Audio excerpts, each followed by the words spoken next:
Hi, Misha here, and it's been a long while since I've talked about the General Dynamics F-16 fighting Falcon, sometimes informally called the Viper, amongst many other names. So with some new models and some old ones, all of these are from Hobbymaster, all 1/72 scale diecast. That we would just kind of talk about some interesting things. I in no way can cover the entirety of this aircraft's development, service, variations. That would take hours. But, we'll talk about some.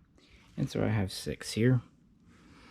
On the far left, we have the earliest one. This is an Israeli Air Force Block 10 from the reactor raid.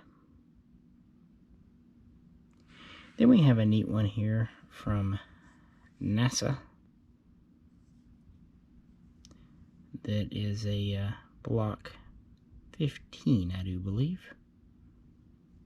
It's kind of a flight test one. Then we have a Block 20 that has been, I think I'm sorry, I got the ones here.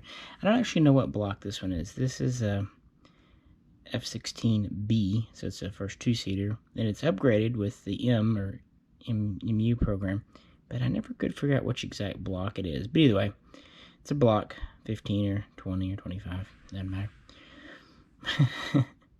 Moving along, this is the one I was thinking about here. This is originally a Belgian, later Jordanian Air Force Block 20, updated. Again, this is a 16 AM. Notice how it has the AIM 120s on the wings. And then we come to a newer production model. This is an F-16C. This is a Block 52, so pretty current, from the Iraqi Air Force. And then its counterpart over here. This is another Block 52. This is this F-16D from the Polish Air Force.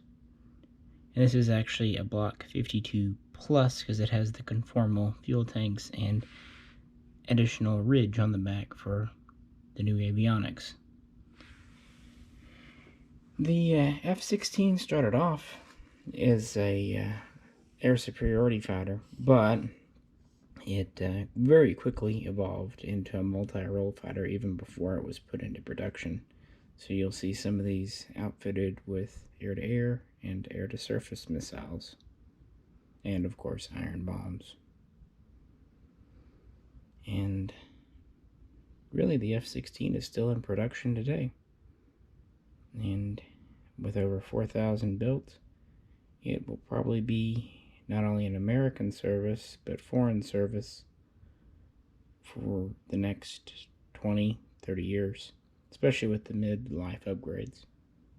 With that, let's just get into it, going back to a time before the internet, the 1960s. Even though this is my earliest block, let's start with this one on the stand. It's kind of a unique variation anyway. This started off as a Block 15, made, I believe, in 1980. And it was transferred to NASA in 91. And they used it for about 12, 13 years before it was retired. And it has a later style tail from the sea. So, the 1960s. Many people had experience fighting in Korea and Vietnam, and there was a growing contingent under Colonel John Boyd that was trying to get away from the bigger, more and more powerful fighter thing. Look how big the F-4 was compared to previous jets. So there was an idea that we should have a small, lightweight, capable day fighter that had very good maneuverability, agility over other things, and also be cost effective. Enough people got together that in 1969, effectively the LWF program, Lightweight Fighter Program, began, and it kind of received some political backing around 71 with Deputy Secretary David Packard. Packard. It would kind of help establish a study group with the Air Force. In 72, they put out general specs for this new fighter, and it was supposed to be only 20,000 pounds, which was quite light for a jet of that day. It needed to be able to fight between, about half Mach speed and about 1.5 Mach, and operate at 30 to 40,000 feet, at least at its optimal performance. And at this time, it was mostly expected to be an air superiority day fighter. And it was also supposed to be cheaper and easier to produce than the upcoming F-15, which, by the way, speaking of, many in the Air Force were resistant to the LWF because they feared it would basically take the F-15 away. And this is where the whole fighter mafia thing kind of comes from, and back and forth. And the strategy they hit upon was this high-low strategy. They would buy the F-15, the expensive, flashy jet, for high performance, and they would buy the F-16 to kind of supplement it. Second line use, support use, air guard use, what have you. It was supposed to be quite a bit cheaper. Anyway, 5 companies submitted designs, and it was quickly whittled down to General Dynamics Model 401 and Northrop Model 600, which McDonnell Douglas actually consulted on. So these were ordered, 2 prototypes each, and work began in 1973. And the first prototype, now designated from General Dynamics as the YF-16, rolled out in December of that year, and they started doing taxi tests in January of 1974. And that's actually why it took its first flight unofficially and unplanned on the 20th, when they were doing a high-speed taxi test, and it had a minor ground incident where it clipped the ground with one of its fins. And then it was either basically take off, make a quick circle and land, or risk damaging the prototype. So that's what the pilot did. He did a short, I think, 6-minute flight, came back around and landed. Its first official flight was on February 2nd. And from there, they would continue. A few days later, they would do the first supersonic flight. And then in April, the second prototype was ready. As for Northrop, their aircraft became known as the YF-17. It first flew in June of that year. And so the competition was on. But it actually was over pretty quick. Test pilots that flew both almost universally said they liked the YF-16. There were concerns that it had only one engine here, whereas the YF-17 had 2. But in almost every other way, the 16 was better. It had better range, better maneuverability. It was more economical to purchase and operate, and just seemed like a more flexible platform in general. So in January of 1975, it was declared the winner. From there, they would begin building a series of pre-production models, 8 single-seat and 2 two-seat.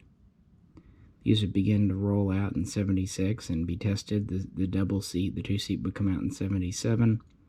And from there, the first production model, the F-16A single seat, would come out in 1978, being tested in August, and it would be accepted into U.S. Air Force service in January of 1979. But don't feel sorry for Northrop in the YF-17. Even though it lost this first round, in 1975, in May, it won a naval competition for a new combat aircraft. And this would eventually evolve into the F-18 and then eventually the F-A-18. Pretty highly modified, but, you know, the Navy really liked the two-engine system. But as for the F-16 here, what do we have? Well, it ended up being a little heavier than anticipated, but still pretty lightweight and pretty small. It's under 50 feet long, and it has a wingspan of under 33 feet, including the rails. Pretty small for this day and time. Has one Pratt & Whitney engine. Benefit was it was the same basic model engine as used by the F-15, although it was modified. But it still gave some interoperability and familiarity there. It was capable of exceeding, although just barely, Mach 2, and it had a maximum altitude of about 50,000 feet. Keep in mind, 30 to 40 was where they wanted it, so an extra 10,000 feet just to spare. And we're going to talk about how it turned into a multi-role fighter in just a minute, but it could carry up to 17,000 pounds, at least later versions could. And initially it would start off with one hardpoint, one payload spot under the fuselage, typically carrying a tank. And then we would have the two wingtip hardpoints. And then we could have up to 3 items under each wing, giving us a total of 9 hardpoints for payload. It also had a very advanced cockpit for the day and time with no framing, a very good visibility, very bubbly, and it had a very reclined seat. It also was built for aerial refueling with a retractable probe. And because they learned lessons from Vietnam, it had one M61 cannon in the wing root. And as is quite famously known today, it had the whole relaxed stability thing going on, intentionally made unstable to help with agility and maneuverability. And because of this, it was very much one of the earlier computer-driven aircraft, making it solidly what we would consider today a 4th generation.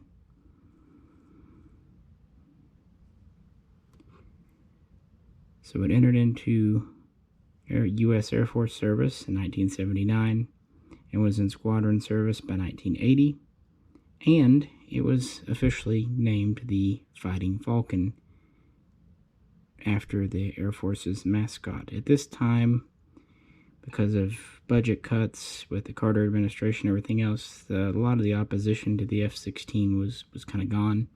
Plus, it was just an effective, impressive aircraft that they could afford to buy a lot of. But it had one other name, one under informal name, the Viper. Never official, but it's stuck on to this very day, and that's because of this ship here, the Colonial Viper from Battlestar Galactica. Keep in mind that the original BSG was on air initial run from 78 to 79. We won't speak of Galactica 1980. Obviously, the two aircraft don't really look similar, but the concept's the same. A small, agile, modern, computer-driven aircraft, or spacecraft in this one's sake, they could just produce a lot of. and it was very flexible and dependable. So calling it the Viper, I would say, was a compliment, not only to its space-age technology, but its just utter dependability. But yeah, this is a stripped-down version. Just has the 2 fuel tanks on the inboard pylons there. Those were the only 2 plumbed, plus the center line, so it could carry up to 3 tanks. But the other stations were for munitions. And it has your typical Hobby Master features. The canopy can open, maybe.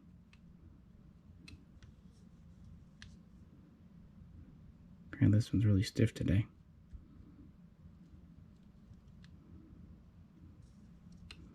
They kind of hinge up, so it's kind of neat how they do on these. But the rule of thumb persists. Alright, I will open the canopy on a different one that doesn't want to be too stiff, because stiff is good with models. So never mind, we'll do it on the next one. But it is all metal, at least the wing and the fuselage, although the more finely detailed tail is polymer, at least the majority of it. But with that, and our little sci-fi visitor, let's get into its military history. See, this one opened right up.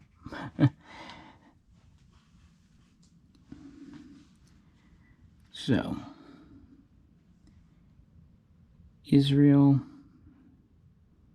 and its Air Force with the F-16. It's kind of important because it really christened this aircraft and gave it a lot of its firsts. They were interested as early as 1978 and would sign an order for 75 of these.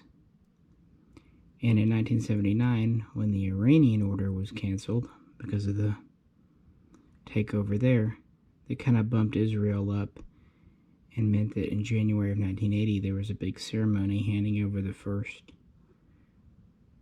of what they would call the Nez Hawk. And they started to train on them that summer, and they were very quickly operationally ready at the end of 1980. And they received over 50. And then in April, they would have their first shoot down. On the same day, they would shoot down a couple of Mi-8 helicopters.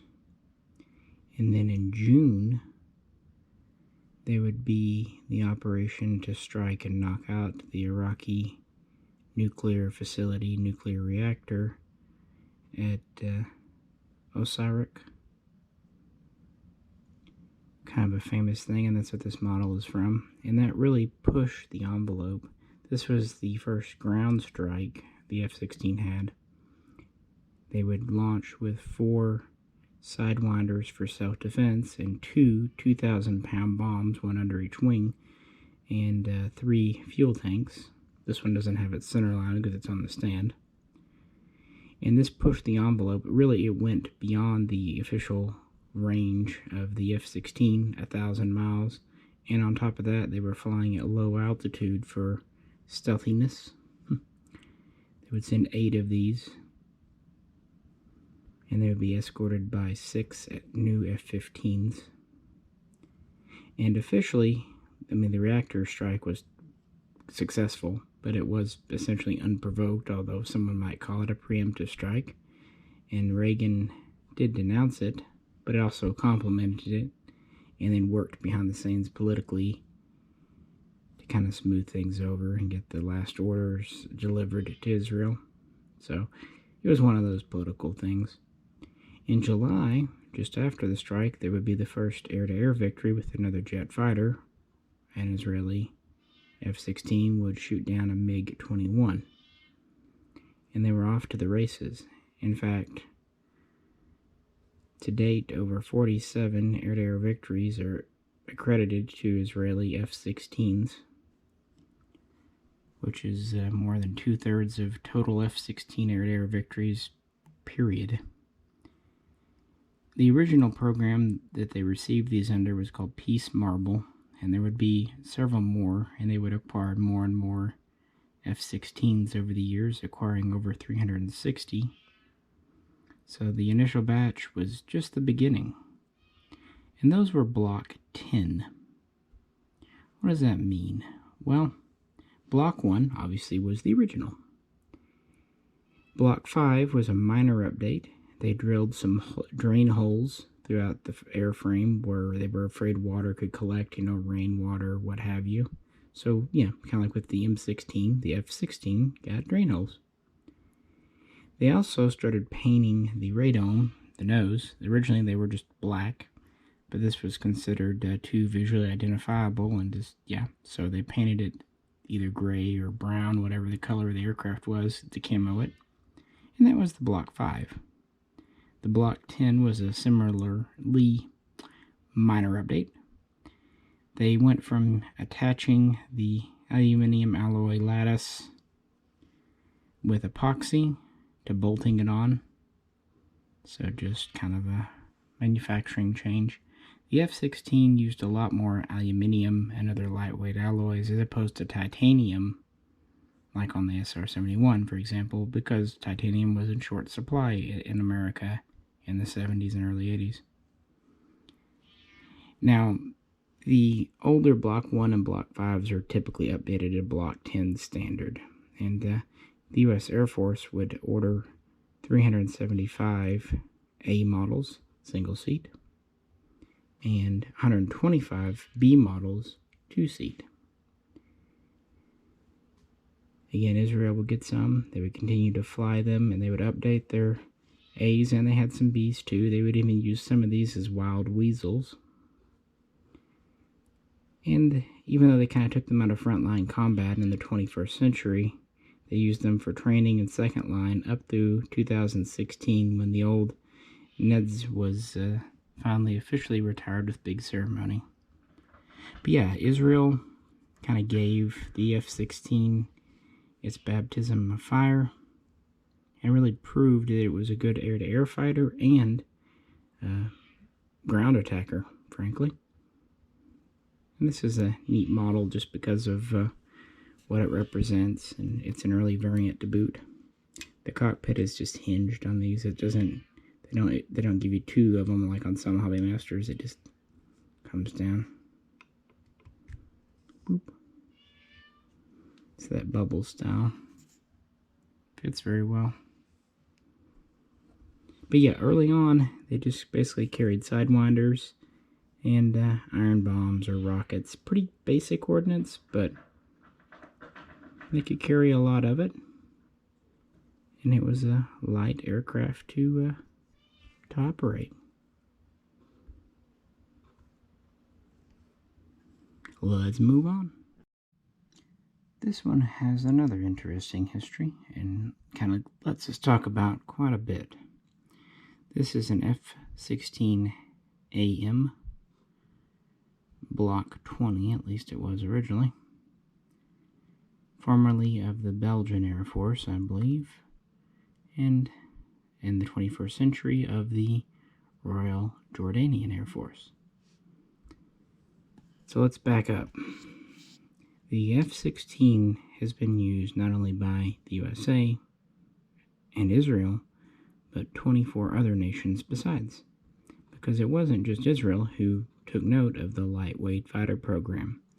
Actually, even before the prototypes were fully ready, many European nations watched with interest. And in 1974, when the competition between the YF-16 and YF-17 was going on, several nations, including Belgium, the Netherlands, Norway, and Denmark, said, hey, if the U.S. Air Force orders these, if they adopt it, we are very interested too. And this idea of kind of a common NATO fighter was very attractive. Except that the European nations really wanted it to replace the F-104 Starfighter and a few other aging designs, and they wanted it to be a multi-role aircraft, not just air superiority. So it needed to be all-weather and capable of air-to-air and air-to-surface missions. And this is where kind of a second competition got started. And it was between the YF-16, YF-17, also the Seapricot Jaguar became involved, the Dassault Mirage F1, and a handful of others besides. But as you know, the F-16 would win out. In 1975, one of the prototypes was shown off at the Paris Air Show, and soon an agreement was set upon for about 348 aircraft to be purchased, with the lion's share going to Belgium and the Netherlands, but also Norway and Denmark ordering some. And they ordered enough that secondary production lines, or more like assembly lines, really were set up in Belgium and the Netherlands. And so they would adopt some, get some too, and from there they would spread out. Now, like I said, this was a Block 20. As we saw, the Block 1, 5, and 10s were very similar. The Block 15 over here was kind of the first major update. They went to a new radar. They added 2 more hardpoints, but these were on the chin, and they were meant for more pods, lightweight sensor trap equipment, not actual more ordnance. And they also reinforced the wing hardpoints to carry heavier payloads. And because of the changes, they had to go to a larger tailplane for the wing. The horizontals had to be increased to keep balance up. And with the Block 20, we had further updates to the radar. We had a much better computer system installed. And we had kind of the earliest compatibility with the targeting pods and stuff integrated into the design. The Block 15 over here would be the most mass-produced version, with nearly 1,000 made. The last ones were delivered in 1985, and that would lead us to the Block 20. They didn't really make as many of these.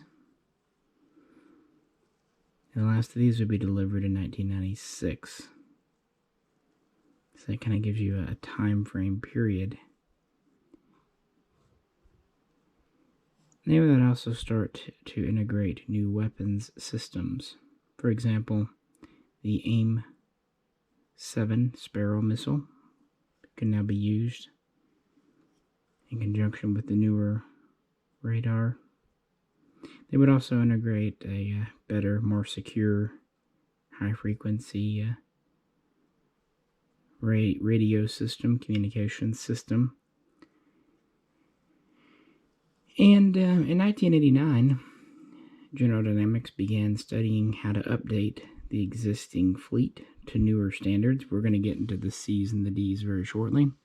But the whole thing here, this is an AM, the Mid-Life Upgrade Program, MLU, began in 1989. At first, the U.S. Air Force was on board, but in 92 they pulled out, but still General Dynamics went ahead to service other customers. The first prototype flew in 95, and they began converting in 97, and they would convert about 325 older airframes.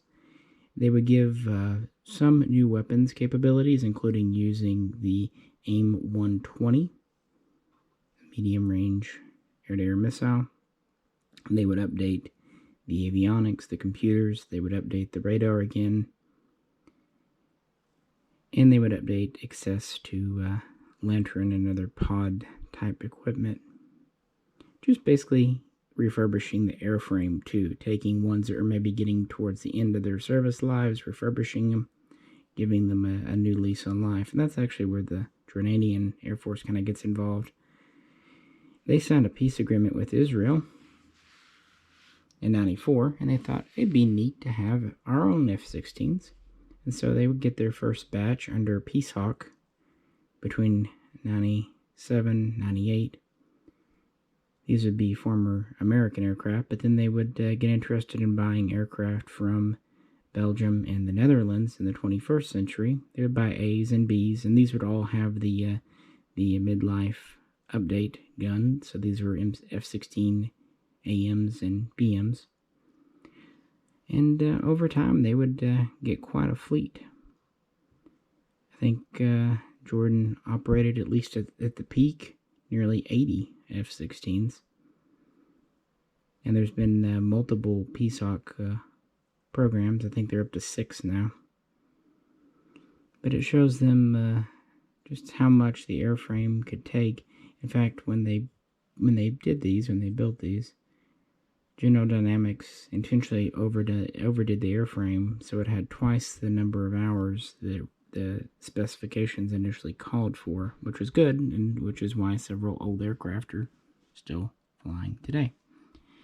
But if you notice, this still has the old school iron bombs on it. And so... And battery died. Oh well, I was done talking about the F-16 AM anyway. Let's talk about the F-16 BM. Or just to begin with, the B, which was the 2-seat version. And this was pretty much planned from the outset.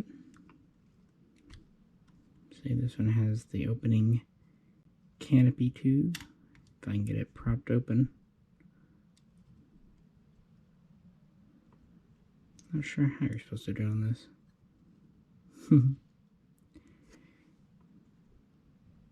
But it's exactly what you'd expect. Kind of originally built for training. Like I said, some users would use them for things like wild weasels or just ground attack. And the first kind of production model would test fly in 1979. So it was about a year behind the A model, because A was the preeminent. And this one here is from the Romanian Air Force, and it's been updated. But it originally started off as a U.S. Air Force aircraft. And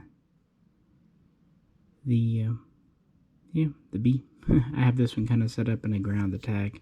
Since it does have the update, it can use the newer Maverick missiles.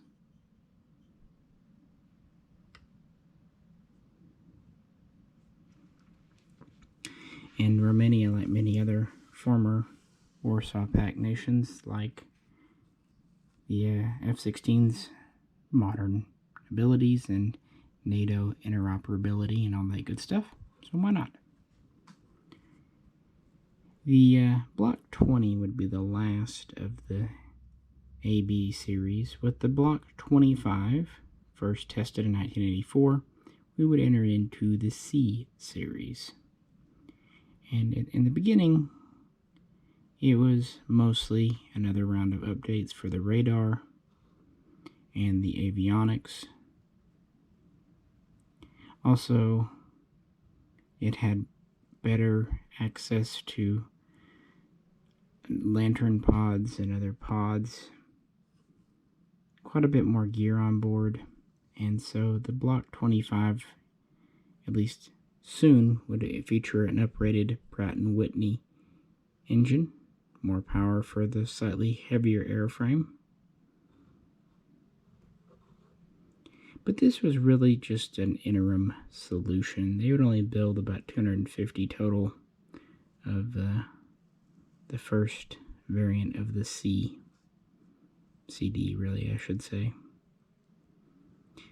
With the Block 30, 32, we start to see some real changes. Here we have a Block 52 is flown by the Iraqi Air Force, and this would actually be one of the last Fighting Falcons to be produced, at least at the original Texas facility. General Dynamics would actually be folded into Lockheed, but that's a story for another day. But backing up a bit, when we went to the 30-32, the reason for the two naming differences is they had a new program called the Alternative Fighter Engine Program. The 32 would continue to use the Pratt & Whitney, although they would go to an uprated version, like I said, with the later Block 25s. The 30, though, would use a General Electric engine. I don't have a US F-16 with one of those, but I do have my Mitsubishi F2 here, and it uses the General Electric engine, or rather a variant of it. You can see the skinnier nozzle. And the first Block 30s had the same air intake as the 25s, but towards the end of Block 30 production, they would introduce the larger air intake scooper mouth there to better feed the General Electric engine. So this kind of started a series where you had small and large mouth versions of the F-16, because the Pratt & Whitney continued to use the original size intake. On top of that, the Block 30 continued to introduce updates to the radar system and really updated the avionics quite a bit to make it more user-friendly for the pilot. And they began to introduce new ordnance. They could start to use some GPS stuff, better accountability with pods, kind of the same thing we've seen over and over. Next, we had the Block 40-42, sometimes called the Night Falcon. This was the first version kind of built with night vision in mind. The 30 would be produced in more numbers than the 25, but the 40 would be produced in about the same, and it would have early use of different night vision equipment and pods and interoperability with the cockpit. It also had longer reinforced landing gear. And we continue to see more and more weapons. In fact, this is where the original use for the AIM-120 comes from, which was later kind of retrofit with the MLU program. These can also carry anti-radiation missiles like the Shrike and the Harm, which is why they started using the F-16, at least in the U.S. Air Force, as a Wild Weasel.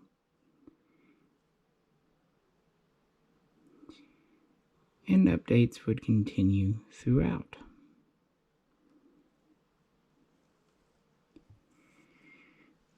The 30s and the 40s, one would debut in 87, the other in 88.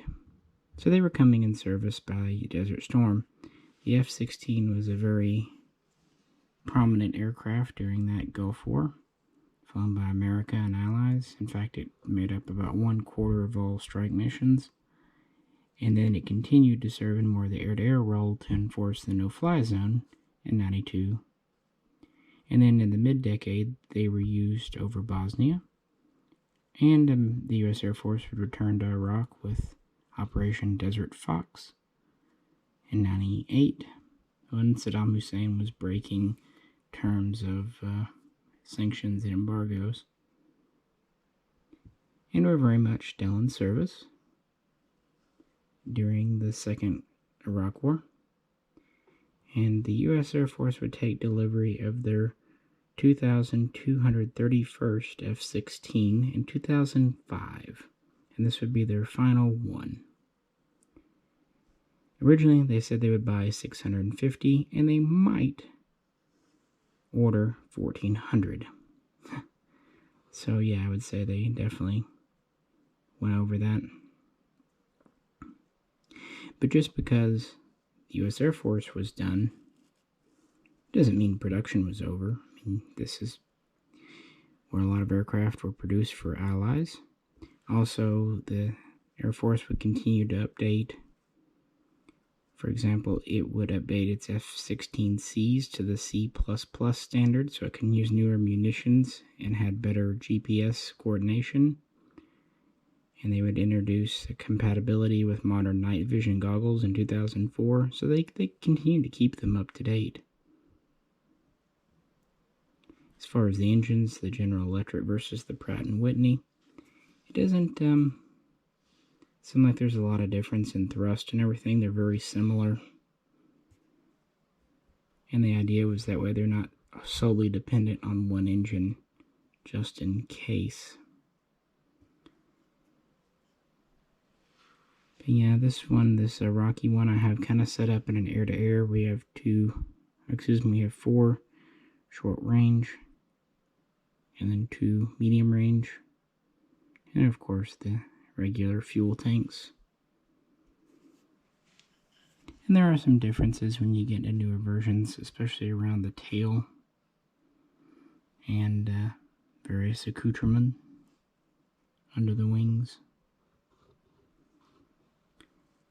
But most of the changes are internal, which really goes to show you how flexible this airframe would prove to be.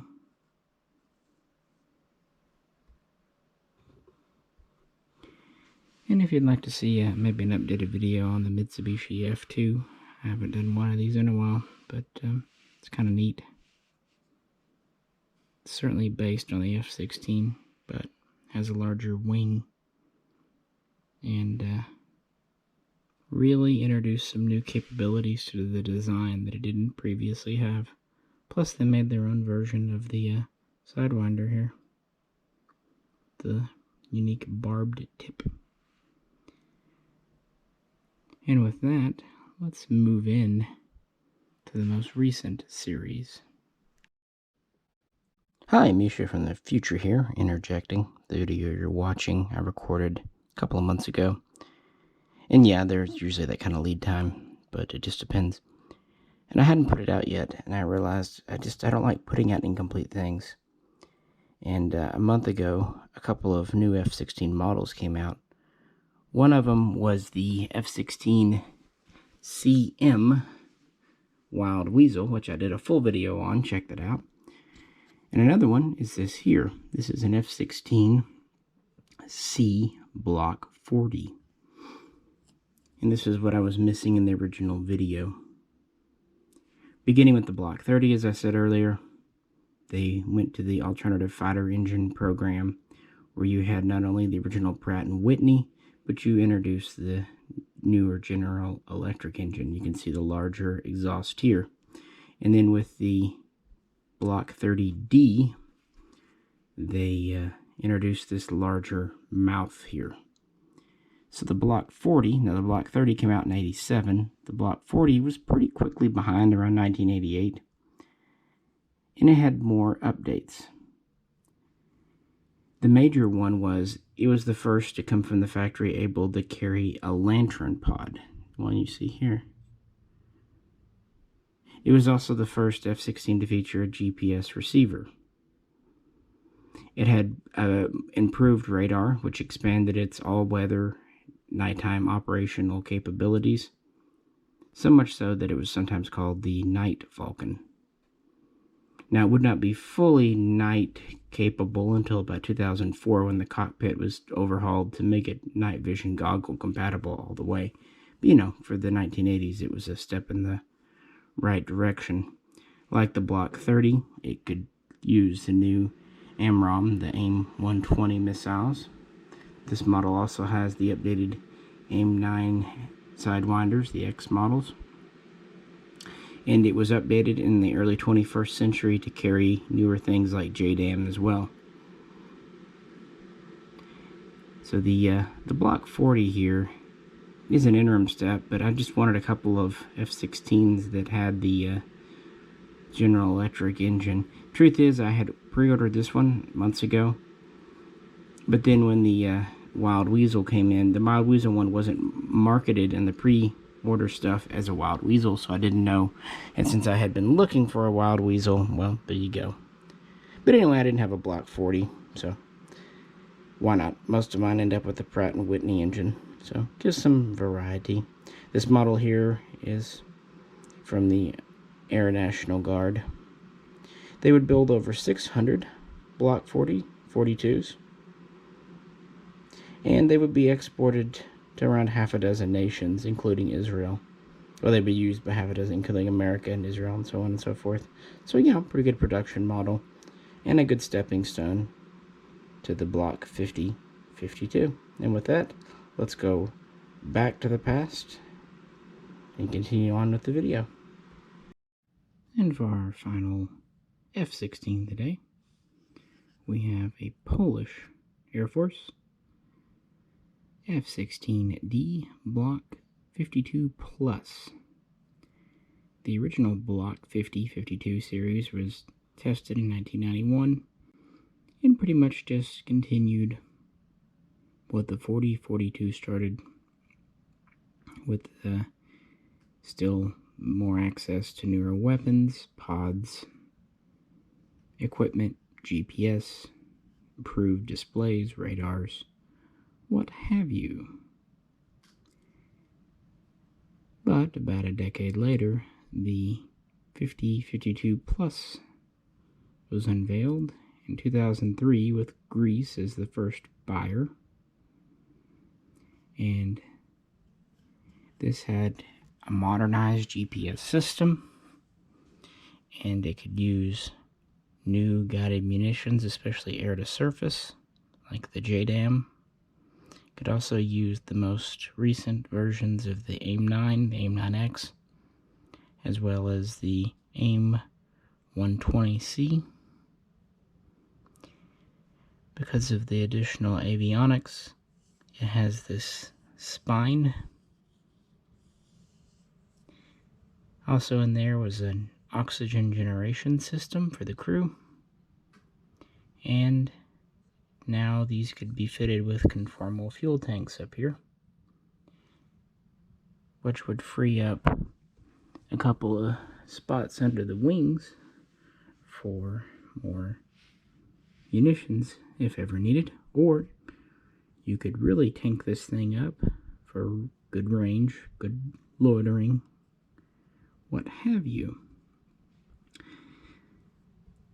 Now the 52 Plus here really wasn't made for the U.S. Air Force. Like I said, they were pretty much done ordering new F-16s by this time, although they were happy to update their existing fleet.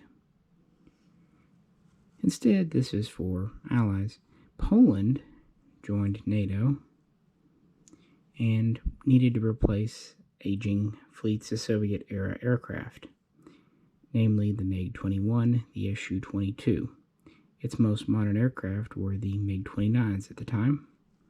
It thought about updating them, but the MiG-29 has a relatively short service life. The F-16 had proven much more durable, so Poland was more interested in that route. Originally, they were going to just lease some F-16s from the U.S. government, surplus ones that have been updated with the MLU package. But they decided, instead of doing that, let's buy something new and made to their spec. So they would order 36 single-seat C models and 12 here double-seat D models. And the Polish variant would first fly at the beginning of 2006, and deliveries would begin late that year, lasting through 2009. And when Poland took delivery of the F-16, they became the first former comm block operator of the F-16, and they became the operator of one of the most advanced variants in the world. And this allowed them to replace aging fleets and really scale down and scale back. Eventually able even to retire the MiG-29. In this variant, the 52 Plus seems very popular. In fact, Israel has its own version known as the F-16I, which is essentially the same aircraft but with domestically made avionics and some other equipment. Notice the ordnance under the wings of this one.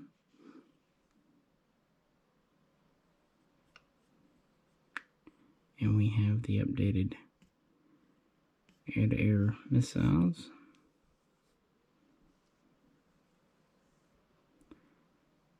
Definitely the most radically different looking.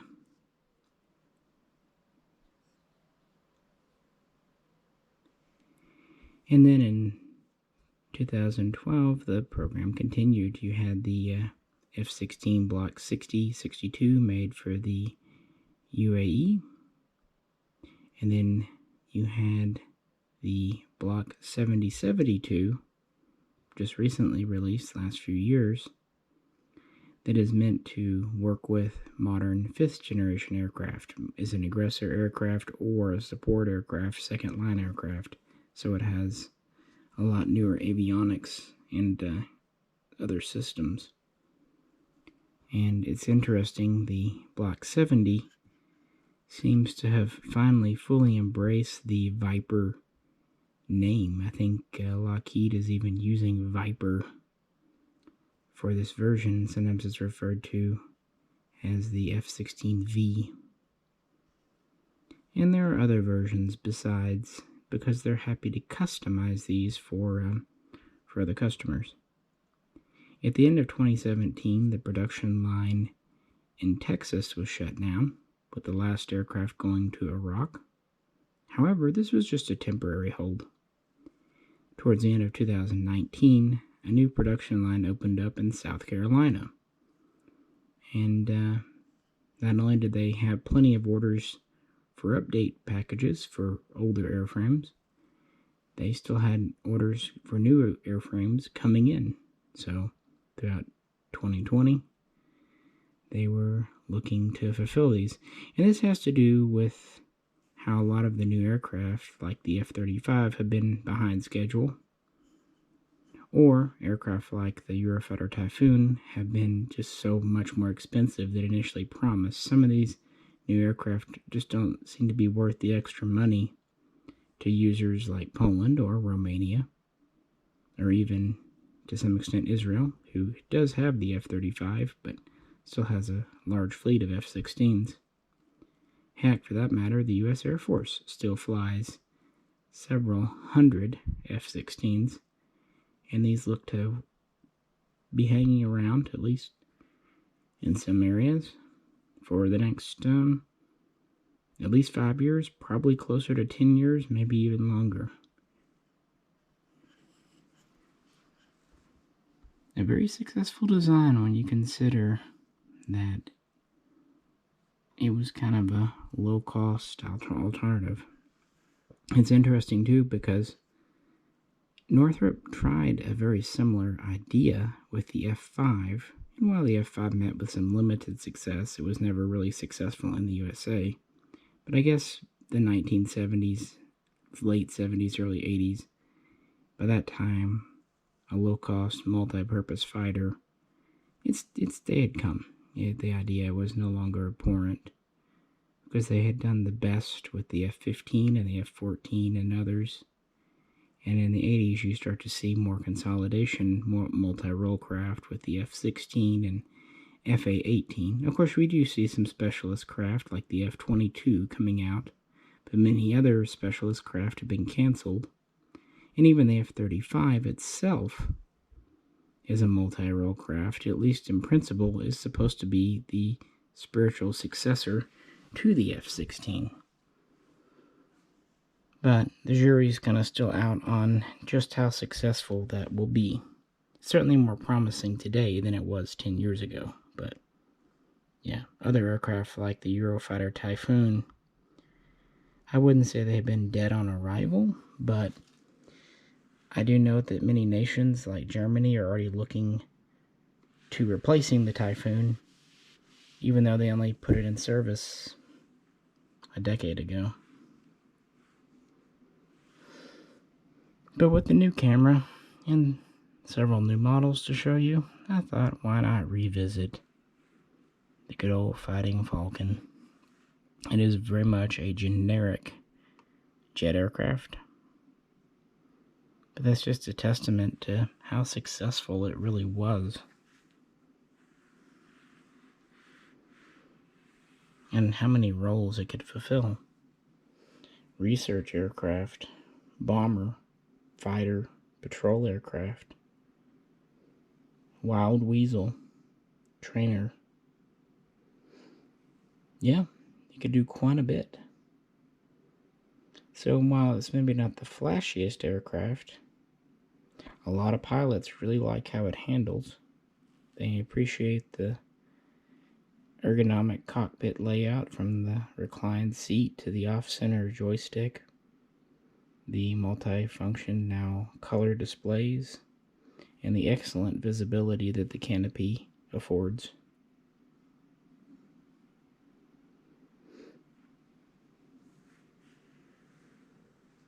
And just the ease of handling, and ground crews appreciate the ease of maintenance, frankly. So with that, I think I will now let you go. If you have any questions or comments, please do post them. As always, if you could, like, share, and subscribe. This is Misha. Catch you very soon. Next time.